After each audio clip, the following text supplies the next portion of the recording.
They have hacked American websites, American accounts of private people, of institutions. Then they have given that information to WikiLeaks for the purpose of putting it on the internet. This has come from the highest levels of the Russian government, clearly from Putin himself, in an effort, as 17 of our intelligence agencies have confirmed, to influence our election. Hillary Clinton, during that final presidential debate, saying the Russians are all behind those WikiLeaks emails that are out there. And you'll notice she didn't say anything about what might be accurate concerning her campaign. But is it really the Russians? Let's ask two guys who know whereof they speak. We are pleased to welcome in from Newsmax, Washington, the former director of both the NSA and the CIA, retired Air Force General Michael Hayden. He's a principal at the Chertoff Group, and he is the author of the book, Playing to the Edge, American Intelligence in the Age of Terror. Rejoining us from Newport, Rhode Island, former chairman of the House Intelligence Committee, Pete Hoekstra. So, General, first to you. We heard Hillary say in that last debate that 17 intelligence agencies said it was the Russians. Is that entirely accurate? Well, actually, the way I would have said it, J.D., was the judgment of the American intelligence community, with high confidence, was that the Russians did this, and then the follow-on assessment was that Russian security services would not have done this without the approval of the highest levels of the Russian government. J.D., we don't dime out countries very often. We did the North Koreans, now we've done the Russians. So I think I would agree, we've got good confidence that the Russians did indeed do this. Well, if the Russians were involved, Pete, there are a whole lot of different facets of this story and of what it portends. The Russians' involvement should not give the Democrats a blank check, and yet that looks to be what Hillary is trying to play in these final 2 weeks, that keep your eyes on the Russians and keep your eyes off of me. Now, as much as we may appreciate retail politics, Pete, there is something highly uncomfortable with that kind of assessment from the Democratic nominee. There is, and I like the way that Mike said this. Mike and I spend a tremendous amount of time together, and it's with a high degree of confidence, not 100% certainty. Probably came out of and approved by high levels of the Russian government. But as Mike and I know that a couple of things, sometimes we get things wrong. Sometimes there's mistakes made, and I'm sure Mike and I are both very disappointed with some of the perceived politicization of the intelligence community over the last 12 to 18 months. The other thing that we can't really assess is if the Russians are trying to actually influence our election versus just kind of meddling in our election. Do they really understand it fully enough to know or believe that by doing certain things, it's going to benefit one candidate or another? JD, you and I have been in races often enough where, we think we're going to do something or we see an event happen and we think it may benefit one candidate or another, but it may actually backfire. So I've not reached the conclusion myself that the Russians knowingly and with full understanding are actually trying to influence this election and have developed the strategies that will push voters from one candidate to another.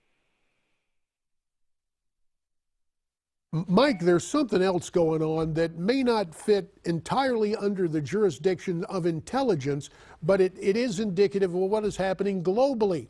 And that is growing concern about the use of some voting machines. According to some reports, one voting machine company has financial ties to leftist billionaire George Soros.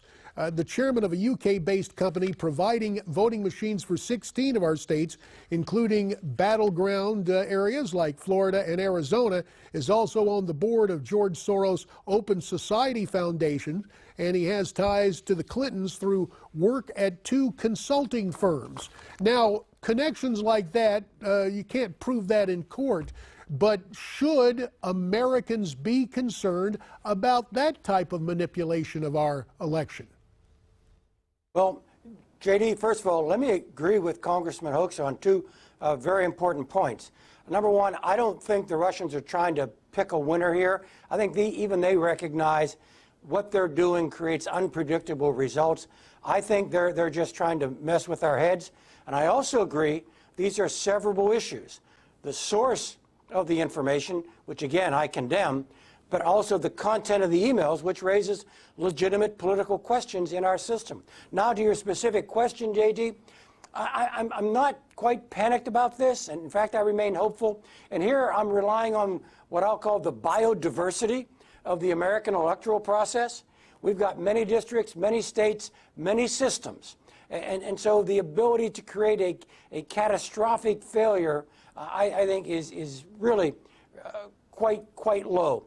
And so I think I do have confidence in the electoral process, in the election, but there's no doubt the Russians are trying to mess with the process, the political process we're now all participating in.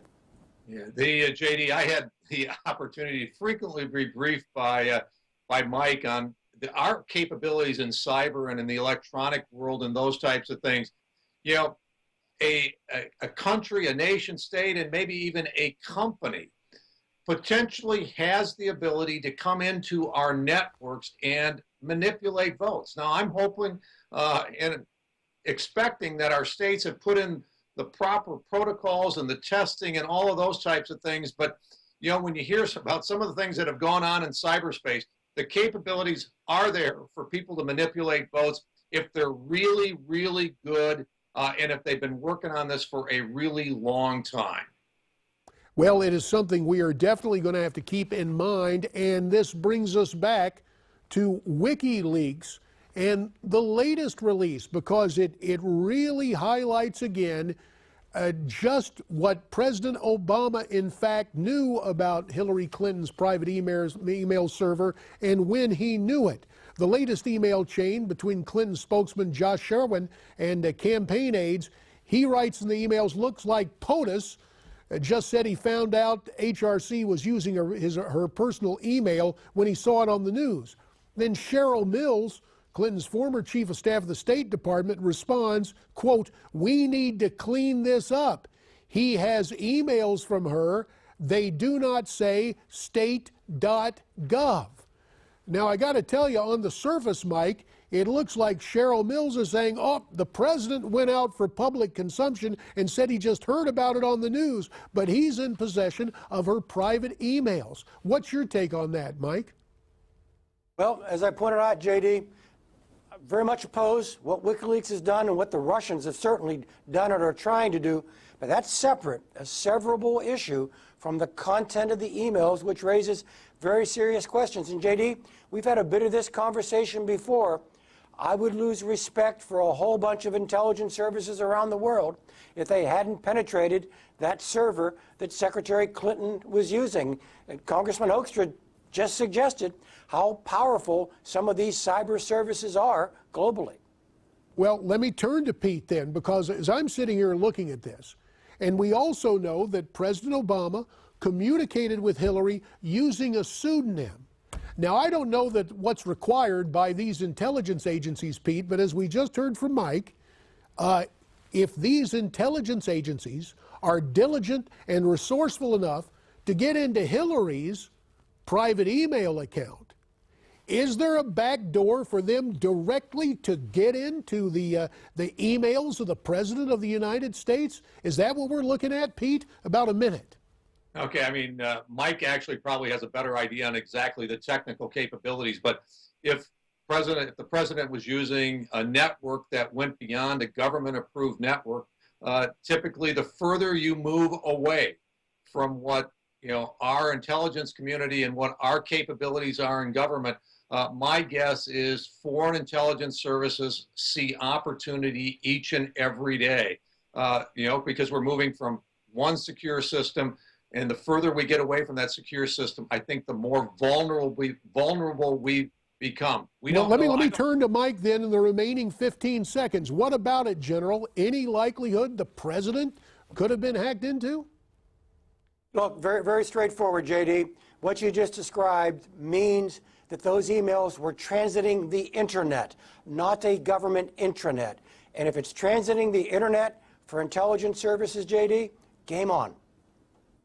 This is very important news to have you two gentlemen here tonight, well schooled in intelligence, and setting up and giving voice to at least a possibility, if not a probability, the American people need to take that into account. Mike Hayden, Pete Hoekstra, gentlemen, we appreciate your time. Up next, my old pal, former Senator Al D'Amato, talks Trump, Hillary, and a whole lot more as we continue.